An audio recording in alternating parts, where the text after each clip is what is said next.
Da, gost je u studiju ponovo, a danas pričamo sa predsjednikom Udruženja Hrvatske nezavisne liste, gospodinom Zlatkom Ivkovićem i urednikom Hrvatskih novina, gospodinom Antonom Horvatom. Dobroveče i dobrodošli. Dobroveče.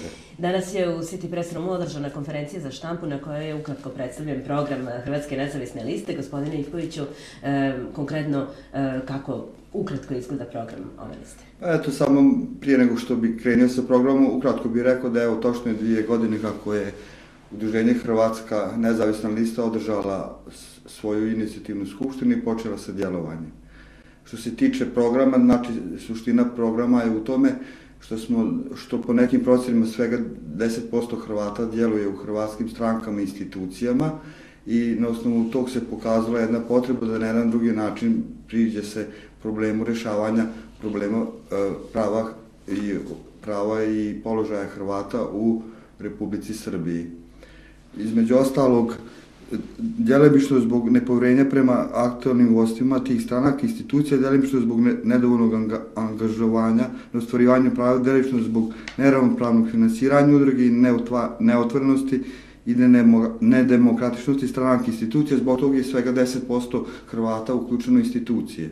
Jedan od naših prioritetnih zadataka je u očuvanju identiteta jeste obnavljanja institucija koje su postojale i kojima s tim i pripadaju.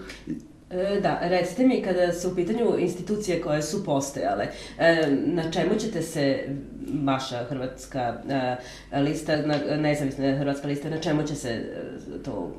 Pa eto, prvo da kažemo da naša prava i ono što nam pripada ne može niko drugi da nam da ako mi ne tražimo to. Znači mi moramo sami inicijatirati tih obnavljanja institucija. Znači sad 2 prioritetne stvari koje smo uradili u prethodnom periodu je obnavljanje Hrvatskih novina, one izlaze kao mjesečnik, evo sada je u pripremi 5. broj i akcenat u ovom periodu smo dali na obnavljanje hrvatske drame u Subotičkom kazalištu.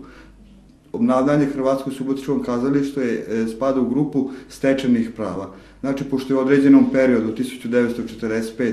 do 1958. u Subotici u kazalištu postojala hrvatska drama, te smo smatrali da grad Subotica treba da, pored postojeće 2 drame na srpskom i na mađarskom, da se obnovi i 3. drama, to jest na hrvatskom.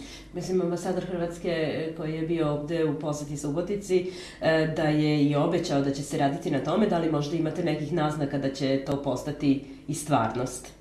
Pa gledajte, stvarnost je ovako, mi smo prvo krenuli samim redosledom kako to treba da se pokrene. Znači, mi smo 21.12.2012.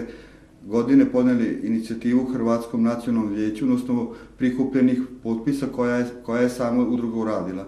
Znači, mi su pokrenuli potpisivanje petice i taj zahtjev smo podali Hrvatskom nacionalnom vijeću da svoje mišljenje. Oni su 4. listopada 2013. dali pozitivno mišljenje. U međuvremenu smo mi pokrenuli proceduru razgovora sa tadašnjom predsjednicom Skupštine grada Marijom Keršolja da se obnova hrvatske drame stavi u proceduru. Tijek obnavljanja je vrlo jednostavan. Grad Subotica treba da da saglasnost na statut Narodnog kazališta u Subotici, da se u tom statutu piše da pored 2 drame postoji i 3. hrvatska, da se imenuje v.d. ravnatelj na rok od 6 mjeseci i da se za narednu godinu u proračunu grada Subotice obezbede sredstva za obnavljanje te drame, znači na isti tretman da imaju kao i ove 2 postojeće drame.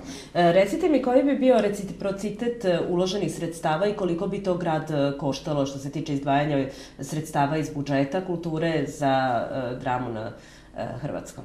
Pa to bi išlo postepeno ulaganje, zato smo na tom da se prvo imenuje v.d. ravnatelj, koji bi znači u narednom imao bi obavezu da napravi tu točnu financijsku konstrukciju, a inače iz postojećega već sadašnjeg znači, ansambla koje postoje mogu se angažirati glumci. Znači za početak to ne mora da bude poseban ansambl, znači da se dogovori da u toku naredne godine taj v.d. ravnatelj počinje da radi na jednom kazališnom komadu.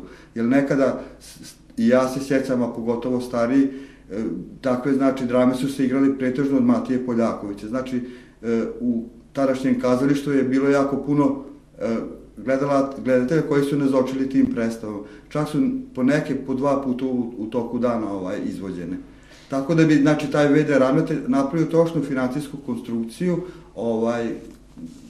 za 2000... To bi mu bio svakako zadatak u nekim narednim mesecima. Ja bih, izvinite što se prekidam, ja bih dopunio gospodina Ivkovića. Što se tiče drame, sam VD ravnatelj, naš plan je koji smo sačinili, mi smo sačinili plan kako bi trebao ići u toj obnove hrvatske drame. Plan je takav da bi u potpunosti, u cijelosti mogla da zaživi hrvatska drama tek za nekih 3 godine, zbog finansijske konstrukcije, finansijskih sredstava, priliva sredstava i sve ostalo, samim tim što i postoji određena procedura, kao što je naglašeno, mora se ispoštovati. Znači, nije dovoljno reći, postoji sada drama, ajde da radimo. Ne, postoji procedura zakonska koja se mora ispoštovati. Koliko sam grad Subotica može da utiče na to, ali glavnu riječ donosi ministarstvo u Beogradu. Oni daju svoj blagoslov, jer pošto bilo šta da se desi, bilo neka velika izmena, sve mora ići preko Ministarstva za kulturu. Jer ne može se ništa desiti odraditi ili učiniti ako Beograd ne da odrješene ruke ili ne da odobrenje za to. Znači, sam ravnatelj koji bi se bio postavio ovde, znači, mora dobiti odobrenje zeleno svetlo. Pre svega zeleno svetlo iz Beograda, a ako Subotica kao na svojoj skupštinskoj usvoji da ima mogućnosti da može to da uradi i da želi to da uradi, onda može da se priča dalje, da se postavi VD ravnatelj koji bi bio ujedno menadžer, više menadžer nego što bi bio ravnatelj, jer njegova funkcija bi bila to da, kao što je rečeno, da napravi finansijsku konstrukciju, da pribavi dodatna sredstva koja su potrebna da bi ta drama zaživela, da pribavi adekvatne suradnike koje bi mogli da postave tu dramu. A ansambl? Koji bi mogli da postave tu dramu, koji bi mogli da postave ansambl. Znači, pored tog ravnatelja treba postaviti redatelje. Znači, on mora naći redatelja koji bi iz postojećih glumaca, kako je rečeno već, iz postojećih glumaca ili koji bi bili volonteri ili koji bi bili amateri, koji imaju želju, volju da se izaberu ljudi koji bi krenuli u tu akciju, da bi se približili, da je nazovemo akcija, jer to je stvarno bukvalno bi bila jedna vrsta akcije, bilo bi, kako kod nas vole da kažu, malo na kičmu, malo na mišiće, ali suština je takva. Kod nas ništa ne ide jednostavno, pa mora biti sve komplikovano. I uvijek ide na tu stvar da se prvo postavi sve polako od osnovi i da se širi. Naravno, kako bi se prikazalo da funkcioni, ne sad da se prikaže, nego da bi tada zafunkcionisalo, tu bi došlo u gostovanja i drame iz Hrvatske, drame iz Herceg Bosne, drame iz Mađarske sa hrvatskim predznakom, koje funkcionišu, da li je to amaterska drama, da li je to osječka, zagrebačka, da li je Ulisi su Šerbeđin ili bilo koja druga drama koja želi da gostuje. Zato nisu potrebna velika sredstva, jer oni imaju želju i volju da se pojave ovde kod nas. Da se prikažu u ovoj publici. Da li je realno očekivati postaviti hrvatsku dramu ukoliko još uvek nemamo pozorište? Prilikom posete hrvatskog ambasadora ovde u Subotici on je rekao da su volje, da je Hrvatska voljna da uloži u pozorište kako bi se iz prostog razloga i mogla postaviti drama na hrvatskom jeziku. Da li je sada suviše rano pričati o hrvatskoj drami? Ne, nije suviše rano zato što obnova hrvatske drame spada u stečena prava i po Ustavu Srbije članu 20. A druga stvar je, ako već postoje 2 drame u Subotici koje se finansiraju iz proračuna grada i djelomično iz proračuna AP Vojvodine, onda nije. A što se tiče kako se zove, u narednom periodu država Hrvatska planira određen broj stipendija izdvojiti da bi se školovali odavde ljudi i koji bi se kasnije vraćali u to kazalište. A što se tiče tijeka samog, vrlo je jednostavno. Evo, mi smo prije 2 dana se dogovorili sa odborničkom grupom Demokratskog saveza Hrvata u Subotici u Skupštini grada da će pokrenuti inicijativu. Uputili smo predlog Savezu vojvođanskih Mađara da razgovaramo na tu temu i već smo obavili razgovor sa LDP-om i sa Demokratskom strankom. Oni će dati potporu kada to dođe u skupštinsku proceduru. Jer bit je da prvo uđe u skupštinsku proceduru, grad Subotica znači pravno regulira taj status i onda će se moći pribavljati sredstva, moći će se i sve ostalo. Pa sigurno da će biti i donatori iz Hrvatske i iz drugih krajeva. A što se tiče ovog što je Anton rekao da mnogi žele da gostuju ovde u kazalištu, jeste, ali u kojem kazalištu, ko to organizira. Znači, ovaj ravnatelj bi se bavio i s time, znate, da se dogovori sa Osječkim i tako dalje. I to bi sve išlo pod jednim, kako da kažemo, krovom Narodnog kazališta koje bi radila drama na hrvatskom. Da, što se tiče samih hrvatskih novina, one za sada, kako ste rekli, izlaze u nekom elektronskom formatu. Kakve su naznake da će uskoro novine biti na papiru? Pa, hrvatske novine, pošto to su obnovljene novine koje su postojale između dva svjetska rata, dok nisu bile zabranjene januarskom diktaturom. Januarska diktatura kada je nastupila u Jugoslaviji, kada je Jugoslavija preimenovana Kraljevina Srba, Hrvata i Slovenaca, preimenovana u Kraljevinu Jugoslaviju, da su zabranjene sve nacionalne predznaci, samim tim je zabranjene hrvatske novine. I onda je pravni slijed išao tako da je Blaško Rajić, koji je i osnivač hrvatskih novina, preimenovao hrvatske novine u Subotičke novine i Subotičke novine su nastavile da žive. A mi smo, pošto postoji jedan, nazovimo ga prazan prostor u nekoj vrsti informiranja, delujemo na sasvim drugačiji način. Drugačiji pristup, imamo drugačije teme koje ne pozivamo se, nego obrađujemo teme koje dosta su zanemarene kod nas u društvu. Koje su to teme? Naprimjer, društvene teme koje se tiču naše zajednice, koje su neke vezane. Teme, naprimjer, tema obrazovanja je, svi se pozivaju na temu obrazovanja, ali niko ne pokazuje prstom tačno šta je problem tog obrazovanja. Da, sam vas pitati, sada, eto, sami ste uskočili u moje sledeće pitanje, obrazovanje na hrvatskom konkretno. Koji su tu osnovni problemi? Jedan od najvećih problema je zakon. Zakon o tiskanju ili štampanju manjinskih udžbenika, ili kako vi kažu, malog tiraža udžbenika. Problem je u tom što jednostavno ti udžbenici po zakonu, kako stoji u tom članku zakona, kako piše, država Srbije nije u obavezi da tiska te udžbenike. Da li to znači da se mora promeniti zakon ili se mora iznaći neko drugo rešenje? Po međudržavnom sporazumu, država Srbija je preuzela obavezu da se stara o svim nacionalnim manjinama, pa tako i u hrvatskoj nacionalnoj manjini, a pogotovo međudržavnom sporazumu između Srbije i Hrvatske koji je potpisan. Hrvatska ima obavezu da tiska udžbenike za srpsku nacionalnu manjinu, a Srbija ima u obavezi po tom sporazumu da tiska udžbenike za hrvatsku nacionalnu manjinu. A pošto je zakon takav kakav jeste, sve je prebačeno na štamparije koje tiskaju udžbenike, koje štampaju udžbenike kompletno za celokupno školstvo, na njih je prebačeno. Ako imaju suficit svojih sredstava, onda od tih suficita sredstava određeni procenat mogli bi da izdvoje i za štampanje udžbenika za nacionalne manjine. I to je jedan od najvećih problema. Drugi problem je to što je slaba neinformiranost ljudi. Zašto je, kažem, mali odziv? Nije mali odziv, nego su ljudi neinformirani koji su dobre stvari, a koje su loše stvari u tom obrazovanju na hrvatskom jeziku. Dobre stvari su to što jednostavno Hrvatsko nacionalno veće svojim sredstvima doprinosi da se školovanje poboljša, znači obezbeđuje udžbenike, obezbeđuje prevoz učenika do škola koji su udaljeni učenici do škola, obezbeđuje ta sredstva. Obezbeđuje se iz nekih drugih fondova, pojedine udruge, pojedinci i drugi pomažu školovanju te dece. Ali javlja se i problem šta dalje posle osnovne škole. Posle osnovne škole imamo gimnaziju, imamo politehničku školu. Neće sva deca u gimnaziju, politehničku školu.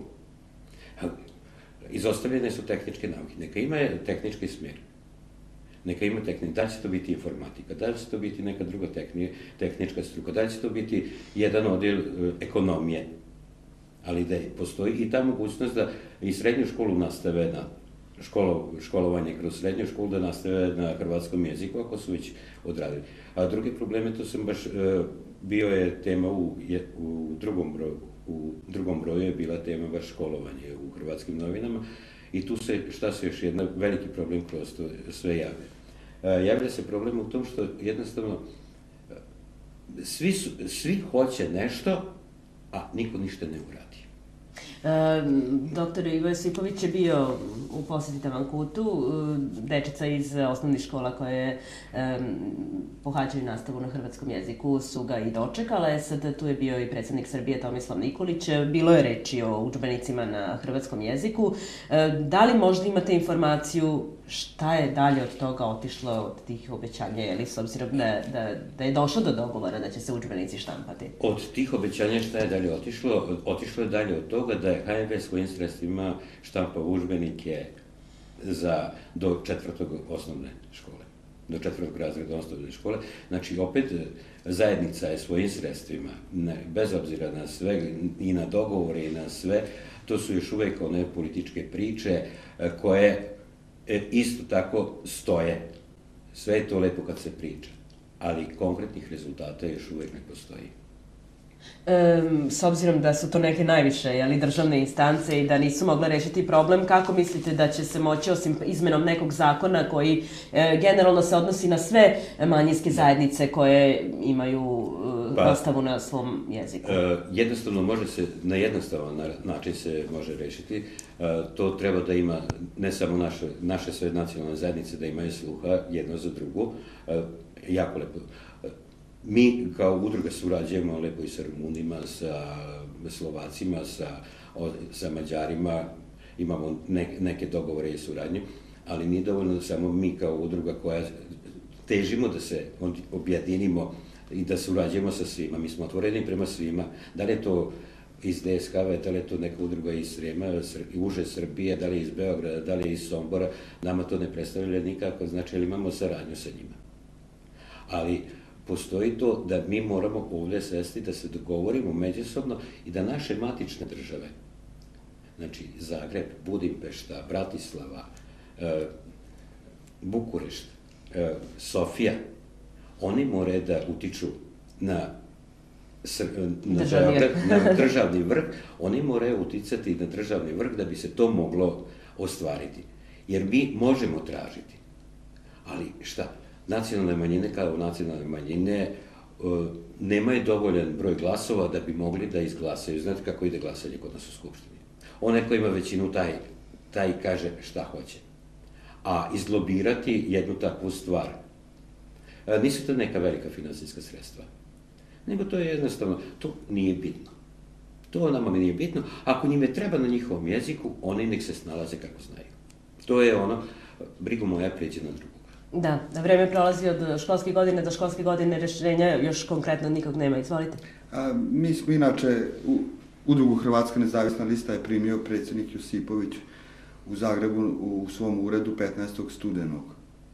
Mi smo predsjednika informirali o našim aktivnostima i tako dalje, ali još jednom moramo podvući, osim toga što imamo problem sa pravnim regulatiramo u državi Srbiji u kojoj živi da bi došli do prava, mi neka prava i sami moramo tražiti da bi dobili. Tako su, na primjer, u pitanju politička prava. Znači, politička prava se odnosi na to da postoji sporazum između dve države koji je potpisan 2004. godine, gdje su garantirana prava jednoj i drugoj nacionalnoj udrugi. Međutim, ovo naše pravo o garantiranim mandatima od općine, pokrajine do Republike još do sad nije ispoštovano. Osim same Republike Srbije, koja nosi normalno dio toga, što nije ispoštovala taj spor, imamo našeg zastupnika koji za 6 godina nije u Skupštini Srbije pokrenio taj postupak. A da li je to problem onda već u samoj Hrvatskoj zajednici, s obzirom da vi imate zastupnike i u Skupštini Srbije, imate i ovde na lokalu? Pa poneki put imamo i taj problem što naši zastupnici za koje smo mi glasovali, od općine pa pokrajine pa do Republike, ne ispunjavaju ono što bi trebali, to jest ne zalažu se za ostvarivanje i obnavljanje institucije za oni koji imaju potrebu. Između ostalog smo mi i osnovali ovu našu udrugu, da bi ono što oni ne urade ispravili. Tako i ostale udruge koje djeluju u Srbiji sa hrvatskim predznakom. Mnoge isto i zbog tih razloga, kako se zove, su prinuđene da se same snalaze, da se same bore za svoja prava i da na kraju krajeva i sami sebe poneki put i finansiraju da bi očuvali identitet Hrvata na ovim prostorima. Ono što svakako mene interesuje, a moram da vas pitam, jeste to bunjevačko pitanje, kakvo je vaš stav povodom toga? Bunjevačko pitanje, ovako, ja ću vam reći ukratko, oko bunjevačkog pitanja to ne možemo mi kao jedna udruga da ga rešavamo. Bunjevačko pitanje je na višoj razini. Znači, to je međudržavna razina, znači to bi bio, to bi bilo, znači, da bi se rešilo bunjevačko pitanje, to mora da se dogovoriti i Republika Hrvatska i Republika Srbija, međusobno državni vrh, da se dogovore kako će rešiti bunjevačko pitanje, da li postoji bunjevački problem ili ne postoji. Mi cenimo svakog čoveka, bez obzira kako se on izjašnjava, jer svaki čovek ima pravo na svoje lično opredeljenje i svoje lično izjašnjavanje. Jedini je problem u tom, da li se to radi pod prisilom, iz straha ili iz nekih drugih razloga. Da li je to materijalni razlog, da li je to neki svoj lični interes, da li je to ovo, to je već stav osobe koja se tako izjašnjava. U to ja lično ne bi zalazio, jer to je jednostavno lični stav tog i to se mora rešiti na malo više razine nego što je općinska ili neka druga, to se ipak mora rešiti na međudržavnom nivou. Dobro, predsjednik Hrvatske Ivo Josipović, mislim da je bila prošla godina u pitanju, kada je rekao da on dozvoljava da se Bunjevci izjašnjavaju kao Bunjevci ukoliko se oni tako osjećaju. Vaš stav kao hrvatskog udruženja, kakav je po vama, evo, konkretno? Vrlo jednostavno je to. Znači, mi nikom ne branimo da se izjašnjava onako kako želi. Isto tako ne želimo ni nama da neko brani pravo da se mi izjašnjavamo. Ja isto tako pripadam, ja sam Bunjevac, ali pripadam hrvatskom narodu. Znači, u jednom periodu Bunjevci koji se sada ne izjašnjavaju kao Hrvati ili koji se izjašnjavaju samo kao Hrvati su počeli podnositi kaznene prijave protiv onih koji su rekli, na primjer, da smo bunjevački Hrvati. Evo, na primjer, zadnji slučaj koji se desio da prvi put u povijesti ovog našeg grada nije dodeljeno počasno priznanje građanina Subotice zbog nacionalne pripadnosti jednog od kandidata, samo zato što je pisalo u njegovom da je bunjevački Hrvat. Tako da, znači mi... Da li mislite da je zbog toga ili zbog opusa njegovog delovanja? Mislim, što je bio razlog, čini mi se, i samog izbacivanja sa liste za počasnog građanina nagradu? Vidite, od kada je otišao iz Subotice, on je svojim djelovanjem, u očuvanju baš bunjevačkog identiteta. Znači, on je promicao baš isključivo bunjevački identitet. Isto tako je radio svugdje na promociji našeg grada Subotice kao jednog evropskog grada, promicao njegove vrijednosti. Mnogi su govorili da je on bio osuđen, međutim, niko još nije pokazao dokument na osnovu kojeg je on osuđen. Znači, on je bio u onom trenutku, ne znam, pokazalo se da je zbog političkih razloga bio smijenjen kao sudac, međutim, mnogi od tih koji su u tom periodu izgubili poslove i tako dalje, sada imaju sudske presude naspram koji su rehabilitirani. Što se tiče samog delovanja Hrvatske nezavisne liste u smeru, rekli ste, bunjevačkog pitanja, novinarstva i novina koje će izaći, kao i razgovarali smo o Narodnom pozorištu, ali vezano za samu politiku grada. Kako ste vi sad zadovoljni, eto, sa vaše tačke gledišta, trenutnom političkom situacijom u gradu i evo, kao predstavnici Hrvatske zajednice, mogu slobodno tako da kažem, DSHV u koaliciji sa SVM-om i Srpskom naprednom strankom? Pa, što se tiče same koalicije, znate, međutim, jedan je tu veliki problem. U Subotici, od kada je uvedeno više stranačka, uvek se išlo na tom principu da 3 najjače funkcije u gradu obnašaju 3 nacionalnosti. Ovoga puta je prvi put da je DSHV posle 20 godina izgubio mjesto zamenika do gradonačelnika. Uvijek su se 3 funkcije delile na mađarsku, srpsku i hrvatsku nacionalnost. Dakle, to je ono, tu su sada Bunjevci, jel tako, kao imaju zamenika predsjednika Skupštine grada? Ne ulazimo u to pravo Bunjevaca, mi samo govorimo da smo mi Hrvati posle 22 godine izgubili. Ali svakako ste u koaliciji, znači u poziciji. Nije isto, znači postoje 3 funkcije, gradonačelnik, predsjednik Skupštine i zamenik gradonačelnika. Te 3 funkcije su dijelile ove 3 nacionalnosti tijekom 20 godina ovog više stranačka u Subotici. Ja se još dobro sećam, bio sam onda osnivač DSHV kada smo mi promenili statut grada i uneli ove odrednice baš iz razloga da sve 3 nacije mogu biti jednako zastupljene u ovom gradu. Dobro, to je ono što vama sada trenutno svakako ne odgovara. Kakav vi stav imate povodom ove koalicije? Povodom ove koalicije, a kad ja prvo poslušam šta drugi pričaju, pa onda iznosim svoje mišljenje, jer ja uvek imam svoj neki stav, ali volim da čujem šta drugi misle. Uglavnom, ljudi su nezadovoljni iz jednog jednostavnog razloga. Nezadovoljni jer to nije ono za čega su oni glasali.